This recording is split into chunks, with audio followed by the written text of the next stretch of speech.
On the desk, beside a clutter of Chinese textbooks, was a medical result that changed the course of her life. Almost a week ago, Rachel had gone to the hospital to perform a series of tests after experiencing bouts of dizziness. When the doctor told her she was 6 weeks pregnant, it shocked her. She was on the pill, and never in a million years did she think this could happen to her. As soon as she left the clinic, she texted Anthony, her boyfriend, but he didn't respond to the text. Since then, she had been calling him, but he wouldn't answer her calls.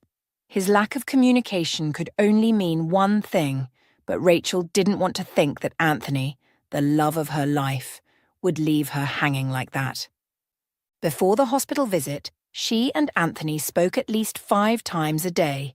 He also made sure to visit her as often as he could, despite their pressing academic schedules. She was worried that something terrible might have happened to him, but it was so convenient that something happened after she texted him about the pregnancy. She dialed Anthony's number again, and this time it didn't connect. Rachel sat on her bed, wondering what to do. Rachel sat on the edge of the bed, clutching her phone in trembling hands.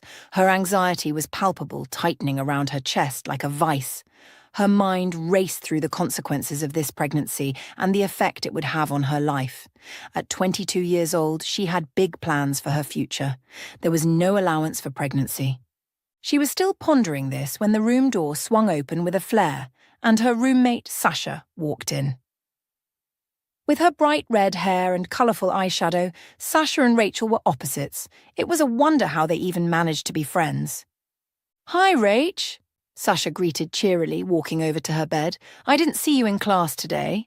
Both girls were in the same Chinese studies department. "Hi, Sasha." Rachel's troubled gaze traced Sasha to the other end of the room, and when she saw Sasha's mobile phone, an idea came to mind. Sasha." Rachel walked over to Sasha, tucking a strand of hair behind her ear. "Can I borrow your phone?" Sasha frowned, eyeing Rachel suspiciously. "Are you okay? You don't look good."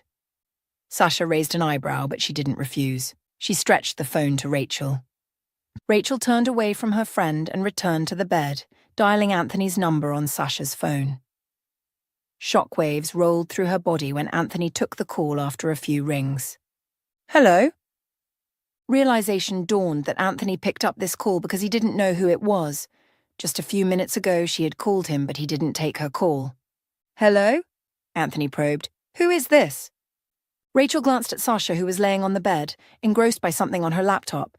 She knew that this conversation might go a little sideways and needed some privacy, so she left the room and stepped into the hallway. "Anthony!" There was a silence on the other end of the line, broken moments after by a harsh sigh. "Oh my goodness. Rachel, what is this?" "Anthony, I've been calling you." "I haven't been taking your calls. Shouldn't that tell you something?" Rachel's mouth fell open. She didn't expect him to be so rude. "Don't call me again! Ever, it's over between us." And Rachel stopped in the center of the hallway, her life falling apart. What's over?" "This relationship," he said with venom. "It's over." Rachel felt a torrent of tears threaten to fall, but she was surrounded by other students and didn't want to call negative attention to herself. She also couldn't return to her room because Sasha was the last person she wanted to find out about her problem. Sasha had once warned her about Anthony, but she didn't listen. The only option she had was to swallow her tears and keep a blank expression. "Do you hear me, Rachel?" he asked. "Don't call me anymore." "That's not possible," Rachel argued. "I'm pregnant. We're going to be parents. I'm pregnant." "I didn't sign up for that." He didn't sound surprised, so Rachel knew he saw her text, and that's why he disappeared and stopped taking her calls. "Anthony, I didn't sign up for that either, but it's here. I need us to—" "Rachel, please," he snapped. "I'm in my final years. This is when I'm supposed to be highly focused, not worried about some baby that may not be mine." "What?" Rachel gasped. "Anthony!" "You said you were on the pills," he continued harshly. "It's not my fault you decided to be careless with your body." For every word that left his mouth, a small part of Rachel was chipped off until she was left bare and wounded. Asides the hurt, she felt shocked. Anthony was the sweetest boyfriend to her. He'd never spoken to her harshly or given her a feeling that he could be so cruel. It dawned on her that the burden of this pregnancy would rest on her alone, and it was too much to bear. "I'd advise that you terminate that pregnancy," Anthony said. "I want nothing to do with it, and I want nothing to do with you anymore. Have some shame and dignity, Rachel. Leave me alone." He hung up the call and she held the phone to her face, staring at it like it had grown two heads. "Rachel?" Someone touched her shoulder and she jumped, remembering she was standing in the middle of the dorm hallway. "Are you okay?" It was Leah, the girl next door. "I'm fine, Leah. Thank you." Rachel wanted to run somewhere or get away, but she found herself going back to the room because of Sasha's phone. "Thank you," she said to Sasha, handing the device to her. "Rachel, are you sure you're okay?" "I'm fine." Rachel didn't want to talk to anyone about this yet, not when the confusion and anxiety were still raw. She slid onto the bed and drew the sheets up to her chin, shutting her eyes tightly. Now that she could finally process her emotions properly, tears fell down her face. She felt like she was in an alternate universe and would wake up soon, but as she saw the tears drop slowly onto the pillow, it solidified the moment, and she knew that this was her reality. Anthony never loved her. That much was obvious. If he did, he would have handled this situation properly. She also wasn't ready for a child, but unlike Anthony, she couldn't decide not to handle it. The baby was growing inside her. She had to do something. Her only other option was to call home, which would never happen. Her parents were very conservative, and when she was leaving for college, they made her promise she wouldn't have a boyfriend until she was done with school. She really wanted to keep to the promise because she had always been sheltered. So men weren't her cup of tea until she met Anthony. Rachel met Anthony in the faculty headquarters when registering for her second-year courses. As a student of Chinese studies, she shared the department with Anthony, who was studying political science. He was a year above her, so he provided some help and showed her around.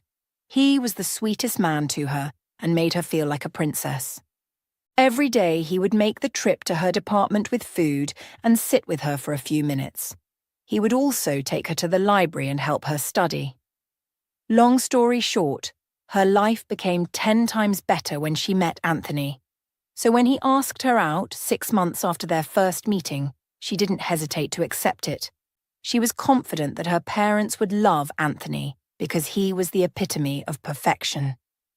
The first time they had sex, she felt a little guilty that she had let her parents and Faith down, but Anthony made her feel like a princess, so she got over the guilt quickly. Soon she got on the pills because Anthony didn't like the feel of rubber, and she wanted to please him. That's how she ended up here. When she found out about the pregnancy, she texted him, knowing he was always there for her and expecting the same protection. She thought that would come to her and proffer a solution, or make her feel like she wasn't alone. Instead, he'd completely disappeared. Now he said it was over. Where was she to go from here? Rachel stared at the book in front of her. Exams were coming up in a few weeks, and she needed to focus more on her academics at this period, but nothing was working. She had been in this library with a few of her colleagues for hours, and yet she was still stuck on one page. Her colleagues had flipped past several pages, while some had even finished a textbook and picked another, yet she was stuck on one page, overwhelmed with fear and anxiety. Where would she go from here? At 8 weeks pregnant, she still hadn't told anyone besides Anthony. She had lots of friends in school, but she just realized what a superficial relationship she had with them because she couldn't think of anyone she could confide in right now. As she struggled to concentrate on the book in front of her, a sudden wave of nausea overcame her. She clutched her stomach, ready to bolt towards the bathroom, but it was too late.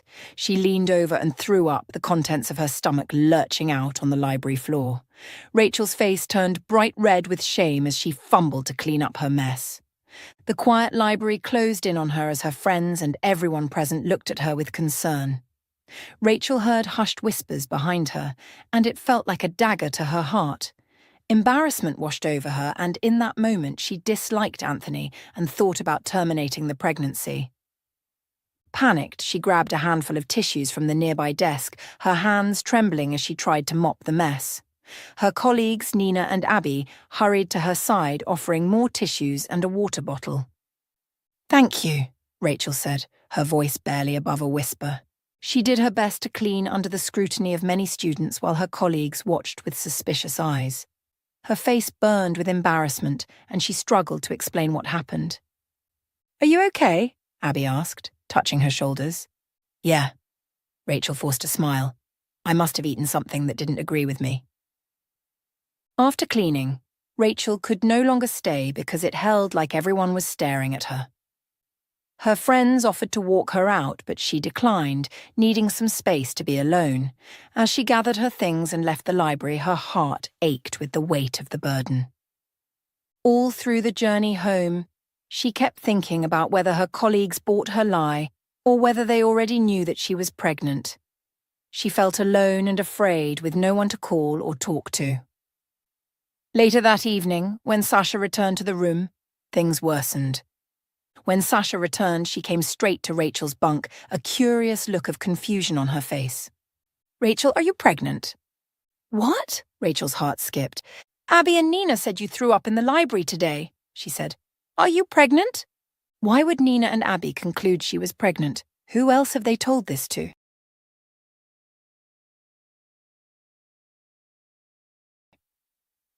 Rachel gaped at Sasha, wondering if she should just tell her the truth. There's no point hiding it anymore. Sasha was her roommate and would be among the first people to find out she was pregnant when the bumps started showing. "Yes," she said, "I am." "Wow." Sasha stared at her critically. "What do you plan to do?" I don't know." Rachel shook her head, tears threatening to fall. Sasha sat beside her on the bed. "I'm going to assume it's Anthony's." "It is," Rachel cried. "But he's left me. I don't know what to do. Anthony left me." For the first time, Rachel cried to someone about it. "He left you before he found out, or after?" Sasha asked, running her hand down Rachel's back comfortingly. "After he found out." "I don't want to say I told you so, Rachel," Sasha said. "But Anthony was literally a red flag. How didn't you see it?" "Sasha, I'm so hurt. How could he do this to me? I'm confused. I don't know what to do." "Don't cry, please," Sasha pleaded. "We will figure this out, okay? Don't worry." The conversation with Sasha helped Rachel recalibrate her thoughts, and from then on, she could lean on Sasha for comfort and advice. Going to classes was a problem because after her stint in the library, the rumor spread that she was pregnant, and people would stare a hole in her back like they'd never seen a pregnant girl before. So many times when she felt overwhelmed with shame and anxiety, she thought about aborting her pregnancy, but Sasha always kept her sane. As the pregnancy grew, she and Sasha's bond grew more profound. On the last day of her exams, she was 14 weeks pregnant. Her exams were tough because she couldn't focus and read much. Her baby bump wasn't too big, but it was already noticeable, and it was a constant reminder of the mistake she made. She was still coming to terms with her pregnancy, but she was past the point of committing an abortion.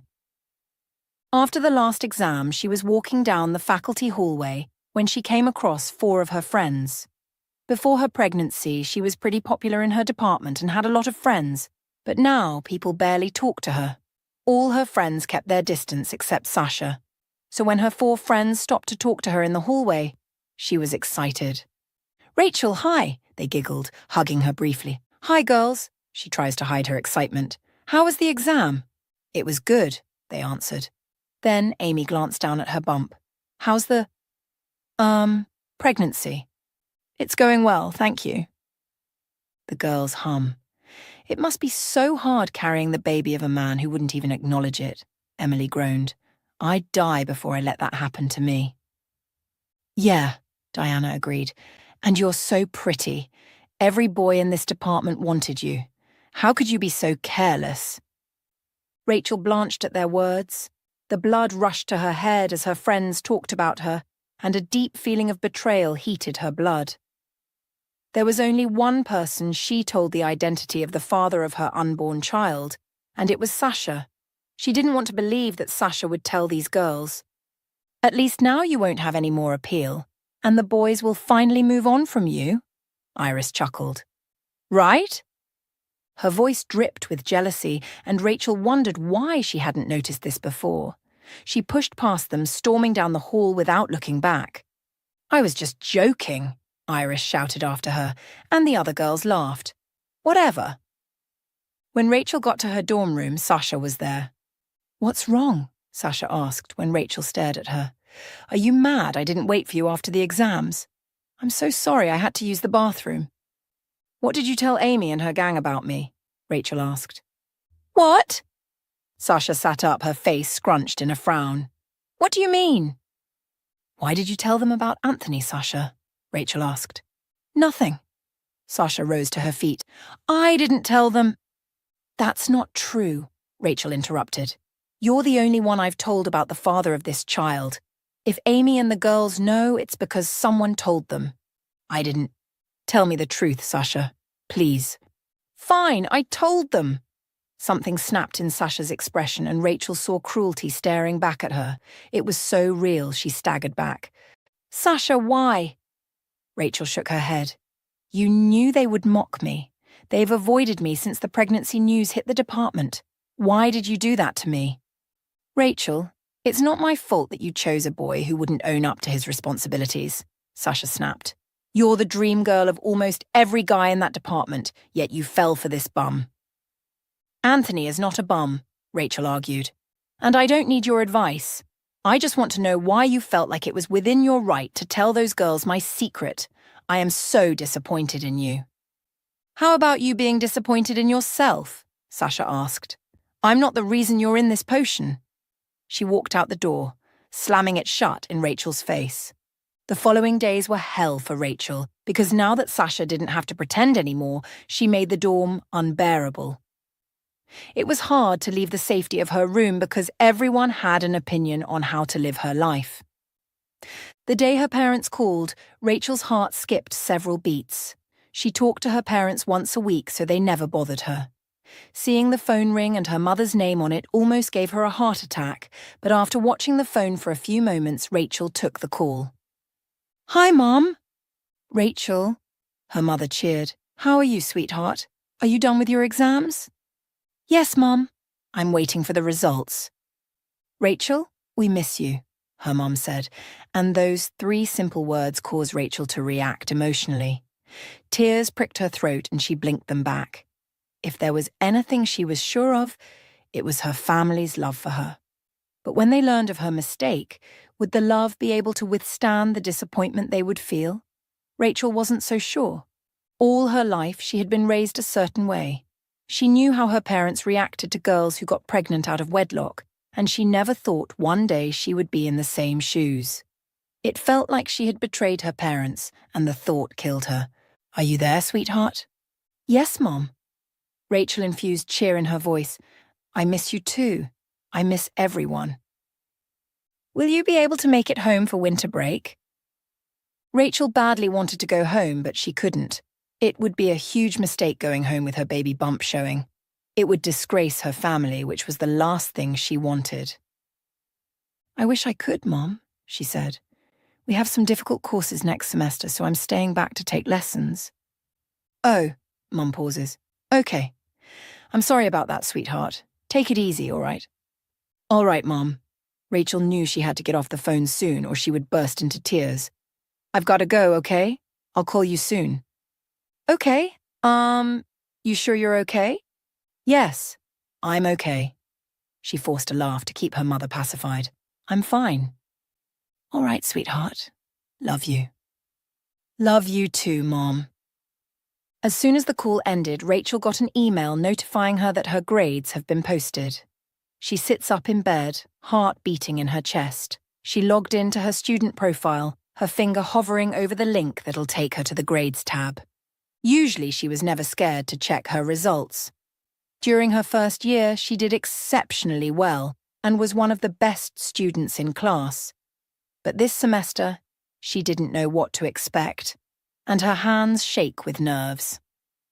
Although she tried her best to read and go to the library, focusing on academics was hard. Every exam she wrote was with half a mind, and for a department like Chinese studies, that wasn't good enough.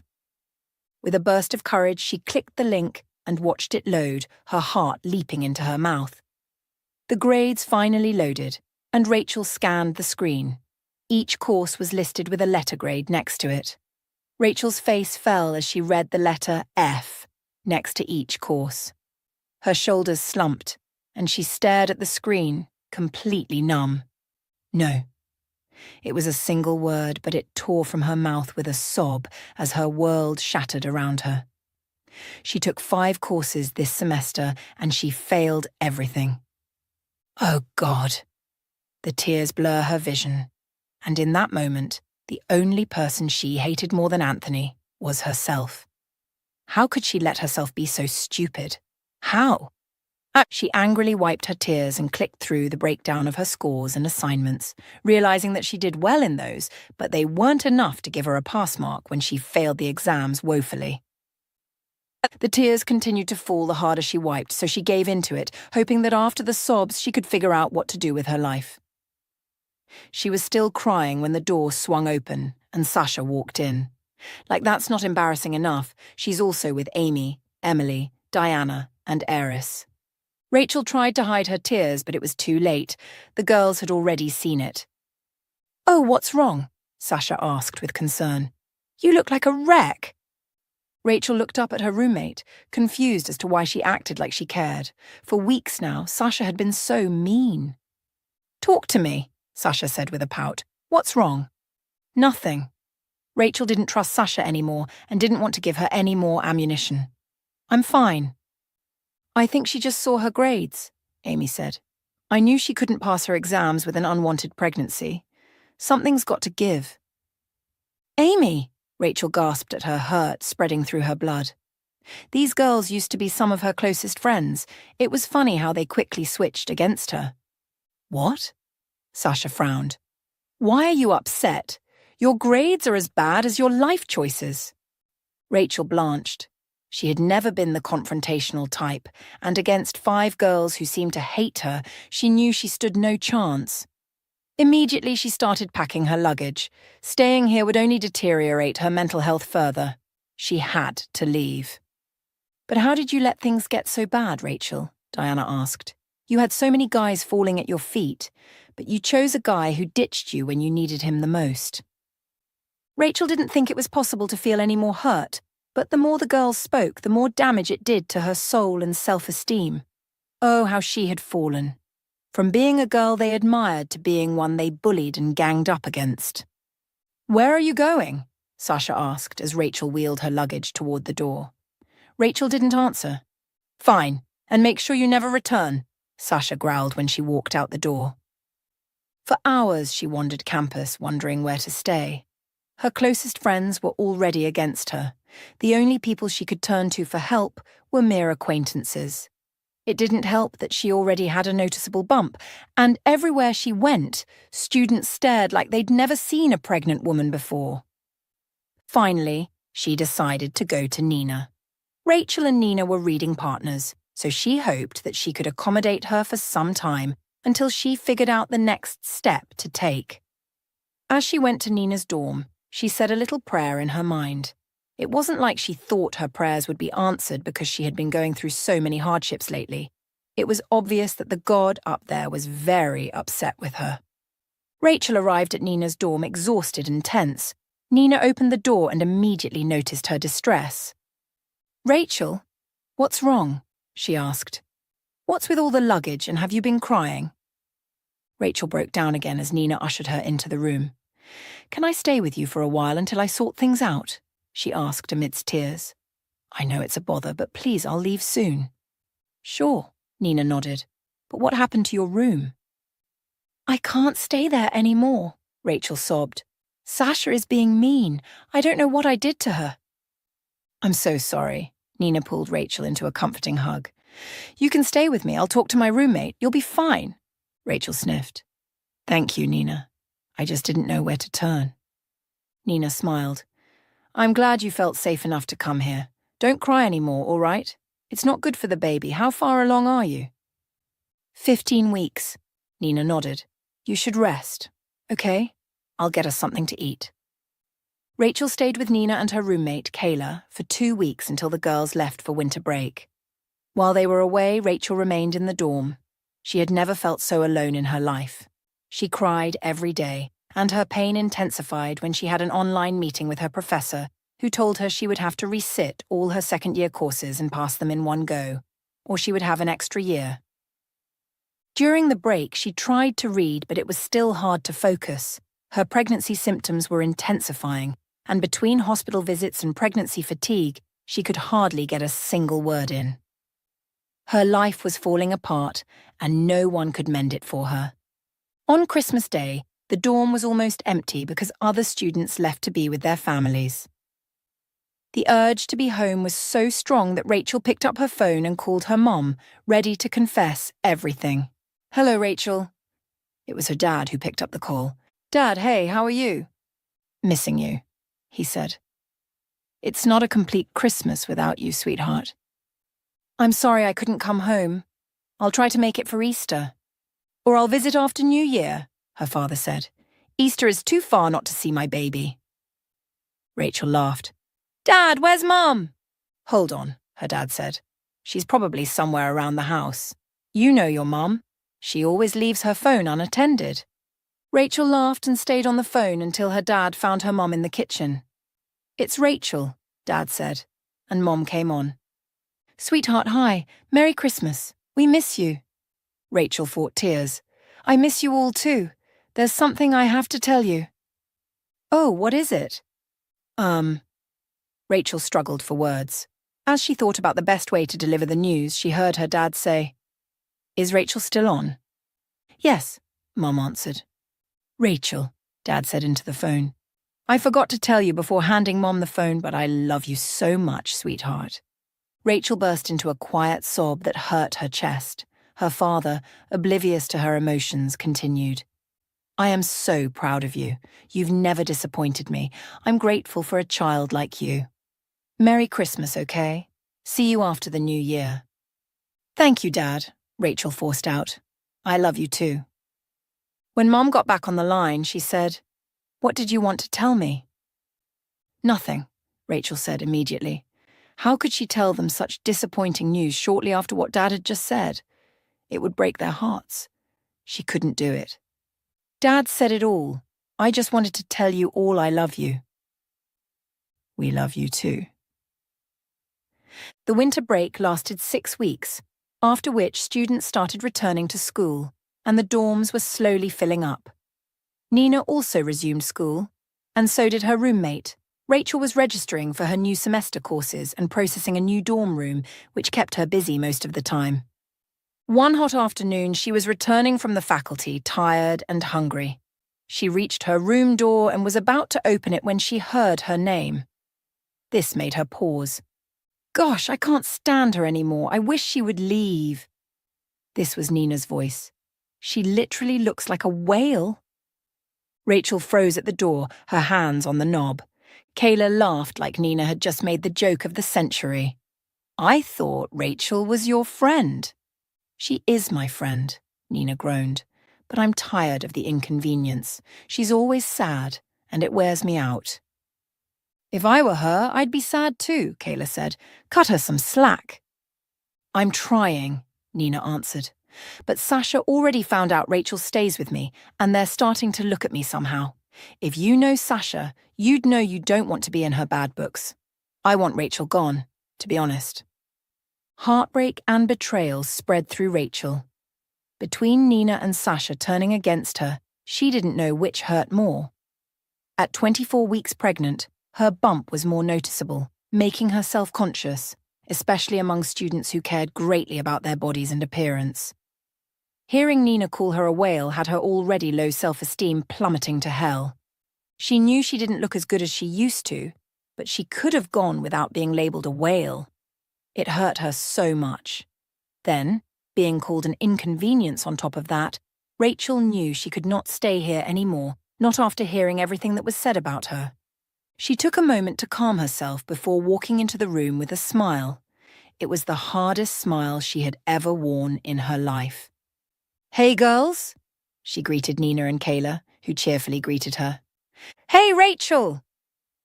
"Were you able to fully register for the courses?" Nina asked. "I'd do mine tomorrow." Not all my courses, Rachel said, but I was able to get a room. She reached for her luggage. So I'll be leaving. Nina gasped. Just when I was getting used to having you here, she pouted. Rachel laughed and hugged her. Thank you for everything, Nina. I appreciate you. Nina smiled. Thank you. Rachel turned to Kayla, who was lying on the bunk. And you too, Kayla.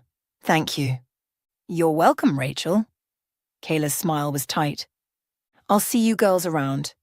Rachel wheeled her luggage out of the room without a backward glance. For hours she roamed school, knowing she had nowhere else to go. It was getting late when she sat in one of the school gardens, realizing that her only option now was home. She needed someone else's strength because hers was depleted.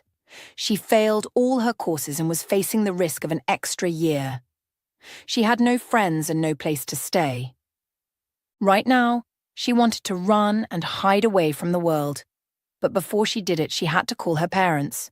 They loved her very much, she knew that. Their love should be able to transcend all things. She called her father first because she knew he would be the most difficult. Rachel, sweetheart, her dad answered the phone in the sweetest way. Dad. Her voice broke. Rachel? There was panic in her dad's voice. Are you crying? I want to come home for a few days. Sure, he said immediately. Do you want me to book you a ticket? Dad, I'm pregnant, she sobbed. I'm 24 weeks pregnant. I'm so sorry. There was a loud silence on the other end of the line, and it gave Rachel hope for all of 2 seconds before her dad exploded. What did you just say? Hard steel ran through his voice. I'm pregnant, Dad. I'm sorry. I didn't know. Oh my God, he growled. That's why you didn't come home for the break. You weren't studying, you were hiding. 24 weeks. I'm so sorry, Dad. Sorry? What does sorry fix? He yelled. It fixes nothing. Who is the father? My ex-boyfriend, Rachel answered, dreading when she would tell him the baby's father had refused responsibility for the child. Who is he? Her dad asked. I need to talk to him. Rachel's shoulder slumped. He doesn't want to have anything to do with the baby. What? So not only are you pregnant, but you're having a baby for a guy who isn't even mature enough to own up to his responsibilities. Rachel, you're a disgrace. It was all too much for Rachel, and thoughts of ending her life flashed before her eyes. Please do not come home, her father said. You don't have a home here anymore. Dad, she cried harder. If her family also abandoned her, she would have no one. I am terribly disappointed in you. He hung up the phone. She was still staring at it with disbelief when it rang. This time, it was her mom. Mom. Rachel. Her mom sounded hushed and urgent. Your father just told me. Is it true? Yes, Mom. Oh, God, her mom gasped. Rachel, how could you, having a child outside wedlock? It was a mistake, Rachel cried. Please, I want to come home. I don't have a place to stay anymore. Oh, Rachel, her mum paused. Hold on, let me speak to your dad. When her mother hung up, Rachel crossed her fingers, hoping her father gave her more grace than her ex-friends. When her mum called minutes late, from her tone, Rachel knew she was doomed. Sweetheart, I'm sorry. Her mother sounded like she had been crying. Your dad is very upset and doesn't want to see you. Can you sort yourself out for a while? He claims he never wanted to see you again, but I can talk to him. Rachel hung up, her hurt twisting into anger and hate. Hate for herself. Hate for everyone around her who didn't give her grace and comfort. When things were good, she thought friends and family genuinely loved her. It turned out it was all a lie. She threw her phone to the ground and rose to her feet. There were still a few bills left in her pocket, and she headed for the bus station. She didn't know what she wanted. All she knew was that she had to escape this town. The farther she walked away, the harder the ache in her heart. She almost ran back to her phone, but she kept focused as she neared the bus station. Her father had all but disowned her just like the rest. There was no need to keep hanging on and waiting for a miracle. She needed to take charge of her life and sort her problems out. The first step was getting out of town. By the time Rachel got to the next town, it was almost midnight. She had never been alone in a city, let alone this late at night. She didn't know what to do and hung around the bus park, hoping she had not made a huge mistake. As she ventured further away from the bus station, fear gripped her. The dim lights from the street poles casted long shadows on the empty sidewalk. Everything seemed to conspire against her, and the biting cold amplified this loneliness. Rachel didn't know where she was going, but she kept walking, randomly taking turns in the road and wheeling her luggage behind her. Somehow she found herself in a decrepit neighborhood. The streets were littered with debris and broken bottles. Occasionally, a huge rat would scurry out of the gutter and across the road, causing her heart to jump into her throat. At the end of this road was a park, and Rachel immediately recognized it as a shelter. There were tattered blankets and rickety benches scattered around the place, along with tired-looking people in different stages of consciousness. Some people were asleep on the bare floor. Rachel met the sharp eyes of a grisly older man sitting at the edge of the park, and at the intensity in them, she looked away and tried to find a good spot here. Scattered around the park were several figures, each wrapped in different layers of clothing. "Excuse me." Rachel approached a man huddled beneath a sagging blanket. His back was against a tree, his head hung with defeat and exhaustion. Beside him was a shopping cart filled with his tattered belongings. Something told Rachel that if she wasn't careful, she might end up as this man. "Excuse me, please." She stopped close to the man, and when his head snapped up, he grabbed his shopping cart closer. "What?" His eyes darted across her face. "Go away." "Please, what is this place?" she asked. "I need a place to stay tonight. I see people lying on the floor already, but is someone in charge?" "No one in charge," he said quickly. "Abandoned park." "Thank you." Only when Rachel took a few steps back did this man release his shopping cart. She turned away and chose an isolated part of the park. There she put some of her clothes on the floor and laid on it, resting her head. She instantly relaxed, and the tiredness seeped from her bones, leaving her completely exhausted. It was ironic that it was on this spread of clothes in the middle of nowhere that she felt some semblance of comfort and peace. Not while she was with her friend Sasha or with Nina. Here she was surrounded by the homeless who minded their business like they were being paid, and she felt calm enough to unwind and fall asleep finally. Tomorrow she would sort out a better accommodation. She couldn't stay here for a long time. Rachel had been sleeping in the abandoned park for over a fortnight, and life got harder than ever. As a pregnant woman, no one gave her a job, so she was left scraping from hand to mouth. Getting breakfast was hard, getting lunch was harder, and dinner was the hardest, so she usually skipped that one. That was because every night someone brought food to the abandoned park. Rachel didn't know who this woman was, but she knew it was sort of a good Samaritan who had a desire to help people. When this woman came to the park, the struggle to get a plate of food was surreal, and Rachel realized she couldn't engage in such a brawl for food. Aside from the fact that she was never raised like that, she was also pregnant. She had lived with these people in this park long enough to know that they didn't care about her pregnancy. None of them had ever asked how she was feeling. They hardly ever spoke to her. This park was the real definition of mind your business. That night, as Rachel slept again on a hungry stomach, she could only pray that her baby was fine. She could not afford healthcare, so it's been weeks since she checked on the baby. Aside from healthcare, basic feeding was impossible, which meant she only ate once or twice a day and in small quantities. More than anything, Rachel missed her family, but she had cut them off just like they cut her off, and there was no looking back. She was sleeping that night when she heard a loud commotion and knew that the food lady was there again. Her stomach violently rumbled with hunger, but she didn't nod to rise because she knew there was no way the food would get to her. Minutes later, she heard people arguing and glanced up to see the lady holding an extra food plate out of everybody's reach. "This is for the pregnant woman over there," the lady said, pointing in Rachel's direction. Rachel sat up in shock and watched the woman approach holding the food. As she drew near, Rachel realized that the woman was a young girl, probably around her age. "Here it is," the girl said softly, sitting on the floor next to Rachel. Eat. Rachel ate quickly, satisfying the hunger with each swallow. She could feel the girl's eyes on her, which made her wary. When Rachel finished the food, she turned to the girl. "Thank you so much." "What's your name?" the girl asked with a smile. It was the first time someone was smiling at her since she left college. "Rachel." "Hi, Rachel, I'm Dee." Dee stretched out an arm and they shook hands. "What are you doing out here with this stomach?" Dee asked softly. "It's not safe." Rachel couldn't bear to look Dee in the eyes. "It's only temporary," she lied. "I won't be here for a long time." Dee shook her head. "It's my second time seeing you here," she said. "You obviously don't have anywhere to go." Rachel shifted uncomfortably. "I'm fine."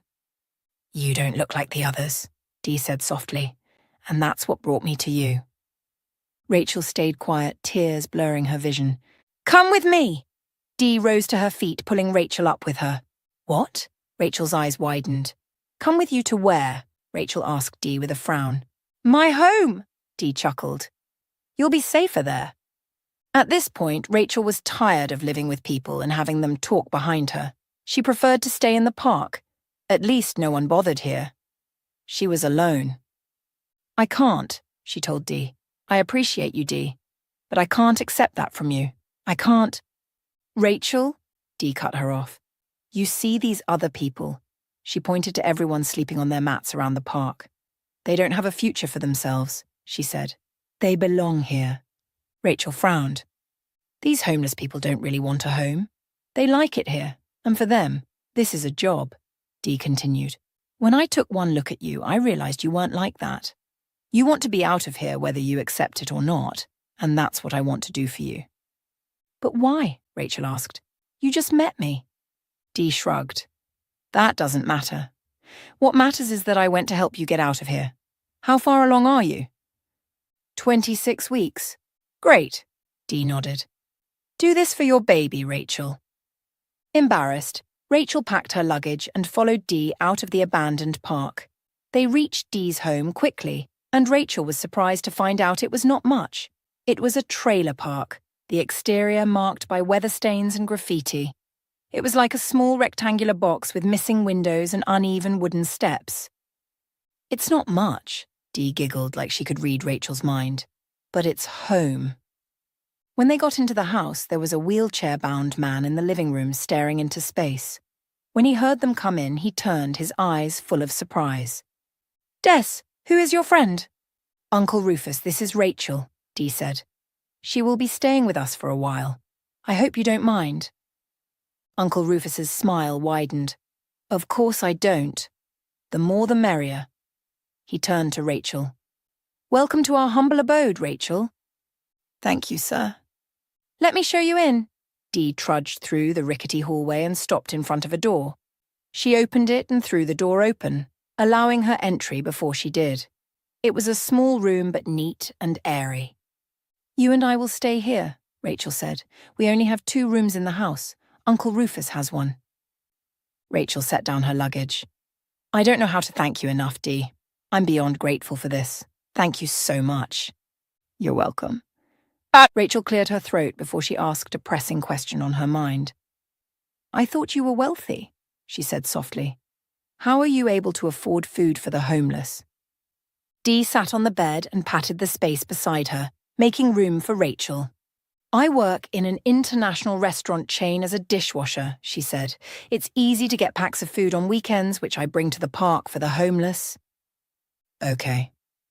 "Can I also ask you a question?" Dee asked, and Rachel panicked. She had never told anyone about herself since she dropped out of school and went incommunicado for over 2 weeks. It hurt to even think about what she had been through. She didn't want to imagine what it would feel like talking about it. "It's okay if you don't want to answer," Dee said quickly, noticing Rachel's hesitation. "You can ask me." Rachel forced a smile. Talking to Dee was the least she could do after everything Dee did for her today. "How did you end up at the park?" Dee asked curiously, sitting cross-legged on the bed. Rachel took a deep breath and told her everything. Surprisingly, she didn't cry, and to her relief there was no pity in Dee's eyes. "So you just dropped your phone and got into a bus?" Dee asked incredulously. "Pretty much." You are so brave, Rachel laughed. I can hardly call it that. Dee shook her head. If you feel bad about dropping out of college, don't. There's always time. How old are you? 23. See? I'm 24 and I've never been to college, Dee said. Why? Because I cannot leave Uncle Rufus, she said. He fell while cutting a tree and was bedridden for years before he could use a wheelchair. This happened just before I was supposed to get into the university to study business administration. I'm the only one Uncle Rufus has, and so I couldn't leave him while my mates were going off to college. I'm so sorry, Rachel said. That's a huge sacrifice. I don't think so, Dee chuckled. My parents died in a car accident when I was 6 years old. At the time, my parents and Uncle Rufus were estranged, so I had no relationship with him. No one expected him to take me in, but he did. At 6 years old, I was a child. Uncle Rufus cared for me and paid all my bills until I was 16. That's when he had his accident. I'm so sorry, Dee. Rachel suddenly saw Dee as a kindred spirit, except that she brought her own suffering upon herself by having sex with an irresponsible guy. Nah, don't be. Uncle Rufus is worth it. Rachel fell back on the bed. I don't want to be a liability to you, Dee, she said. Can you help me put in a word at the restaurant where you work so I can get a job? Please. She was tired of being a disturbance to people, plus she needed money to get healthcare. I'll talk to my manager when I go in tomorrow, Dee said. He's a nice man. When I explain your situation to him, he'll likely give you a job. Okay. In 3 days, Rachel got a job as a janitor and dishwasher alongside Dee in the restaurant. They would leave home together, work, and return together. Slowly, Rachel began to heal. She had only known Dee for a short time, but the love between them was real.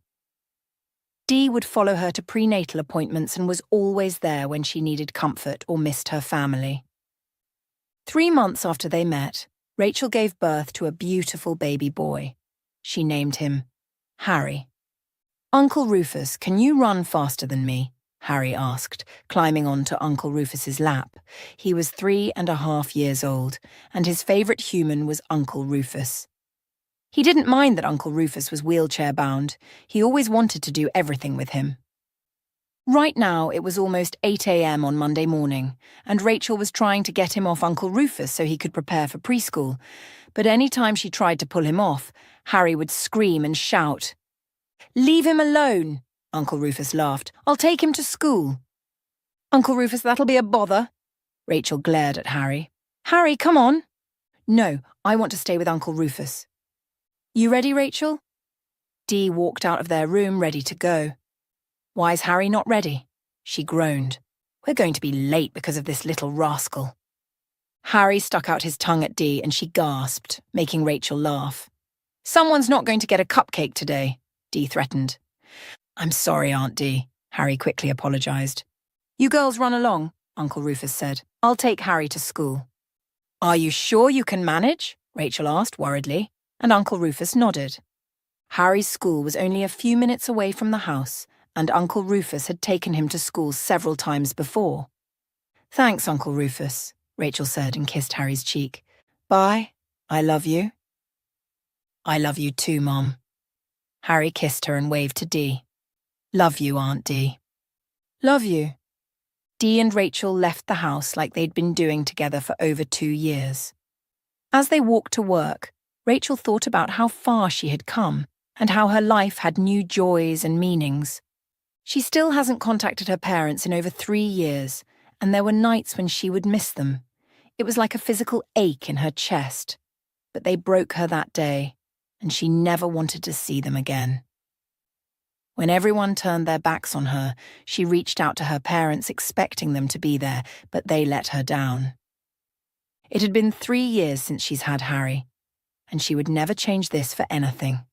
He had been a source of happiness to her, and it was ironic that she suffered the most because of him.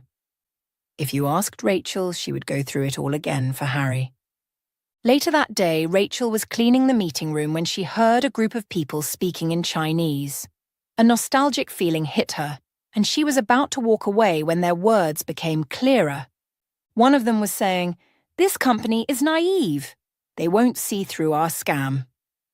The second Chinese speaker responded with, "Yes, we just need to create a convincing proposal and present ourselves as a potential partner with innovative technology." Rachel frowned and stopped cleaning. The Chinese speakers were at the restaurant to meet with the manager and form a partnership, but if this was what they were saying, it simply meant they didn't have good intentions. Another one said, "We'll prepare a high-profile presentation and some fake success stories. Once they're hooked, we can negotiate a large initial investment. We'll ask for funds up front for research and development, and then we will disappear. Do you all understand?" "Yes." "Good. Now let's go get it." Now, Rachel pretended to clean as they filed out of the office and headed for the door. "Good afternoon," she greeted them. "Good afternoon." When they left, Rachel hurriedly went to find Dee.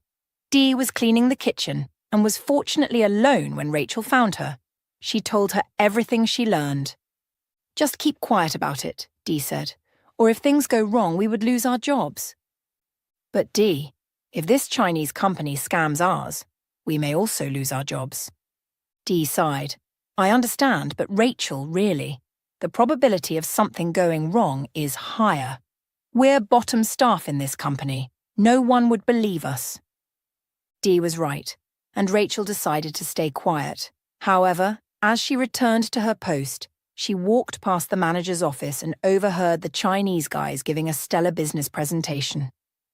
Rachel wanted to walk past and act like she didn't know their plans, but she knew she would live with the guilt for the rest of her life, so she took a deep breath and barged into the office.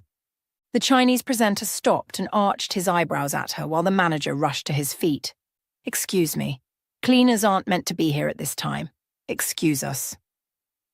"There's something you must know, sir," Rachel said, grabbing the microphone from the presenter. She told the manager everything she overheard. These people plan to wreck the company and steal from us. The Chinese officials gasped in fake outrage. "I cannot believe this," they cried, turning to the manager. "Mr. Belfast, if you didn't want to do business with us, you should have said so. This is a total disgrace, and we will never forget it." "Forgive me, please, Mr. Wong," the manager pleaded. "I will deal with her accordingly." "Don't worry. This partnership is already over," Mr. Wong snapped and walked out of the meeting room with his associates. Rachel gaped after them, knowing she had messed up. They twisted everything around to make it look like she was crazy, but she knew what she heard. "Rachel!" Mr. Belfast called, his body shaking with rage. "Please pack all your things and leave. You are fired. Not only you, for what you just did, Dee is also fired. I don't want to see you two near this establishment again." "Come on, Rachel," Dee groaned. "You can't be serious." "I am serious," Rachel answered evenly, even though tears clogged her throat. "I always ruin everything for you." "You don't ruin anything," Dee argued. "Please stay." Rachel shook her head. She felt terrible and selfish. Dee warned her about telling the manager what she heard, but she didn't listen. Now they'd both lost their jobs, their only means of livelihood. Not only did she feel bad, she felt embarrassed. What did she think would happen? That the manager would thank her and send the Chinese officials away?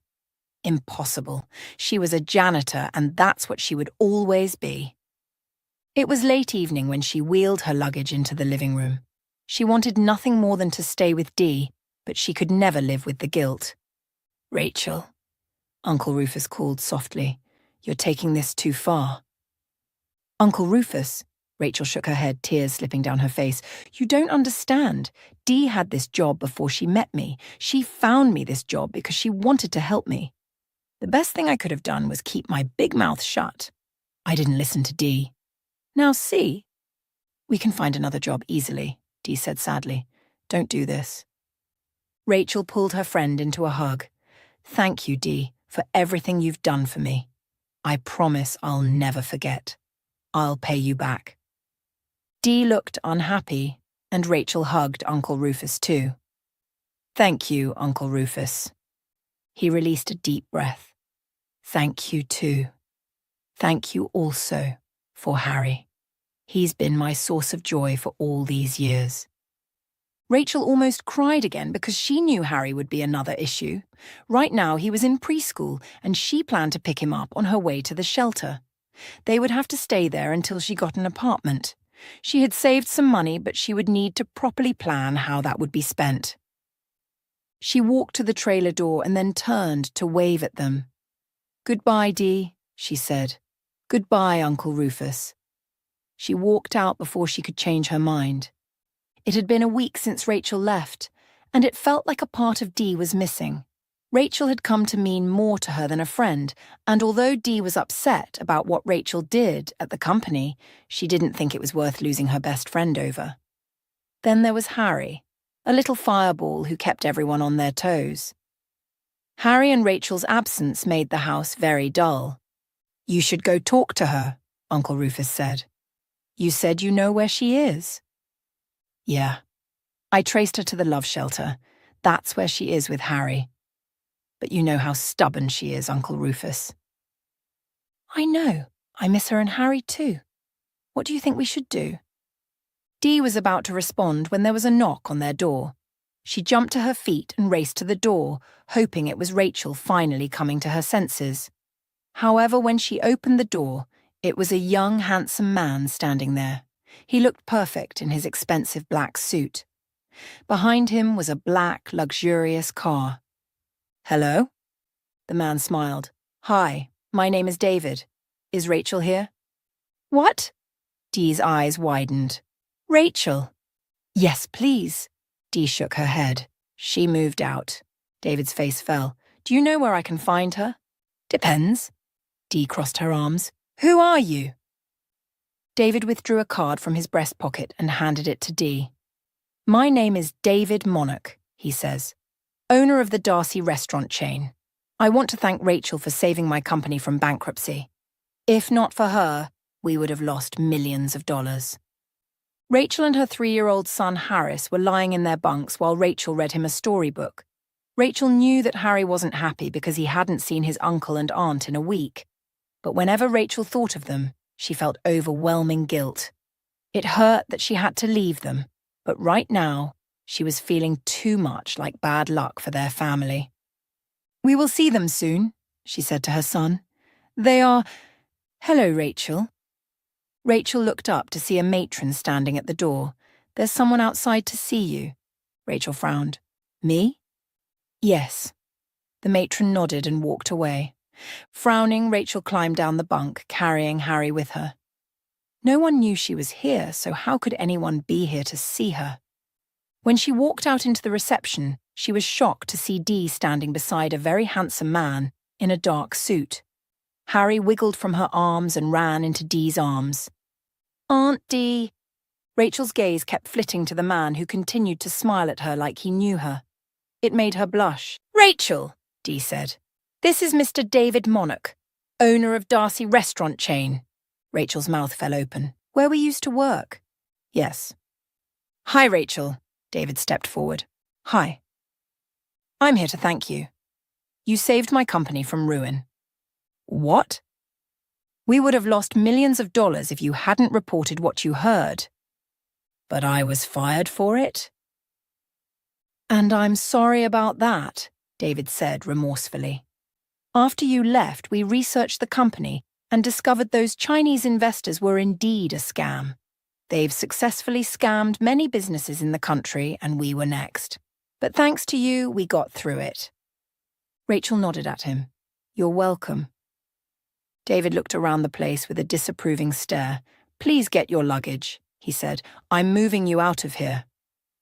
In the twinkle of an eye, Rachel's life changed. David moved her and Harry into an executive suite in a 5-star hotel while promising to find a suitable living space for them. She was still in awe when there was a knock on the door, and when she opened it, it was a huge bouquet, a beautiful dress, and an invitation to dinner at 7 o'clock. Rachel called Dee over so she could stay with Harry while she prepared for her dinner date. A limousine picked her up at exactly 7 p.m., and off she went to the most expensive restaurant in the state. David Monarch was waiting for her at the rooftop with a decorated table with different exotic foods and drinks. As soon as she walked in, He took her hand and led her to the table. "Thank you for honoring my invitation," he said, holding the chair. He was a perfect gentleman. "And thank you for the flowers and the dress," Rachel answered.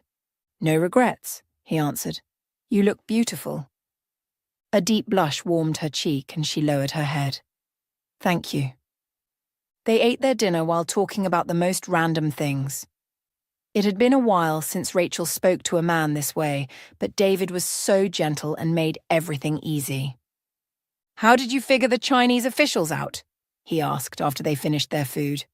"I studied Chinese language and culture in school." "Wow," he looked impressed. "So you speak Chinese?"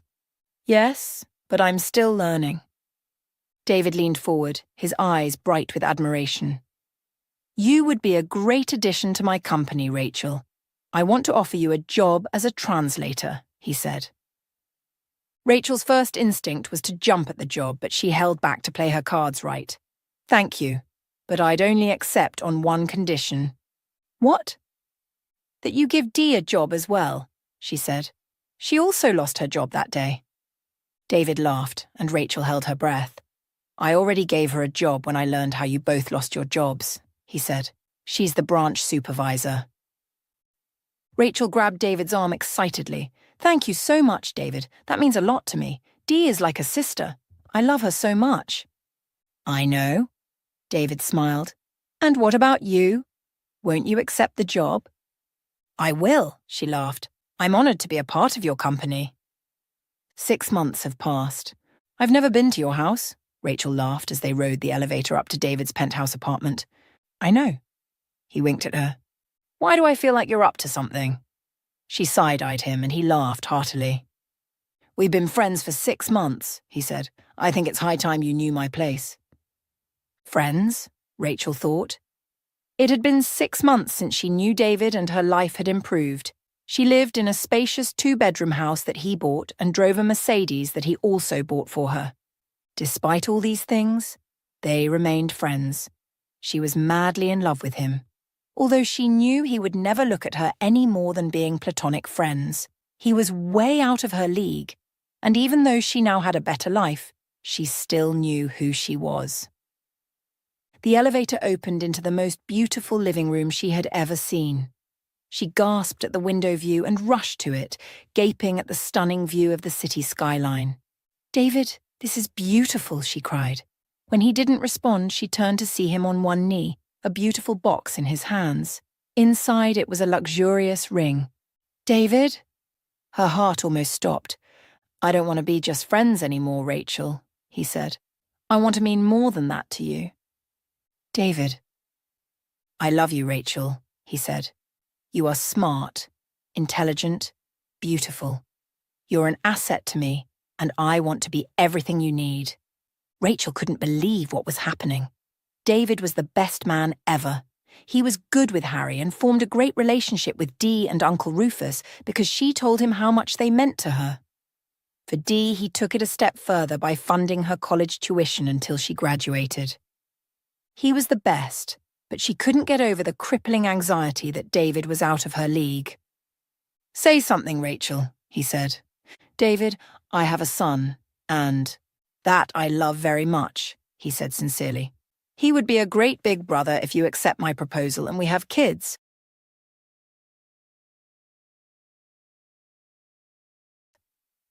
Rachel laughed. "Yes, yes, I accept." He slipped the ring onto her finger and pulled her into a hug. "I love you so much, Rachel. You have no idea." "I love you too, David." "I know," he said. "And I have a present for you." "What?" Rachel laughed happily. He had given her everything money can buy. What more could he surprise her with? "You haven't outrightly told me," he said, "but I know you've been thinking hard about your parents." Rachel blanched, and tears threatened to fall. Lately she had been regretting cutting off her parents, but was scared of reaching out to them after 3 years. She heard footsteps behind her and turned to see her parents approach. Her eyes widened and she stumbled back, shocked and confused. "David, how?" "It took a lot of work," David said. "But anything to make you happy, I'll do it." "Sweetheart," her mother called softly. Dad's eyes were brimming with unshed tears. Rachel remained frozen for 1 nanosecond before launching into their arms. Her parents burst into a sob, and so did she. "It's all my fault," Dad cried. "I'm so sorry. I was so upset, but I didn't mean all I said," he explained. "I called you the next day but couldn't reach you. I went to your school, but no one knew where you were. We tried to trace your phone, and it broke our hearts that we couldn't find you." "It's okay, Dad. It's all in the past," Rachel said, wiping her tears. Her joy was full, and today could be the happiest day of her life. She was wearing a rock that bound her to a man she loved more than anything. She had a solid friendship with Dee and Uncle Rufus, a beautiful and intelligent son, and now her parents were back. Life was good,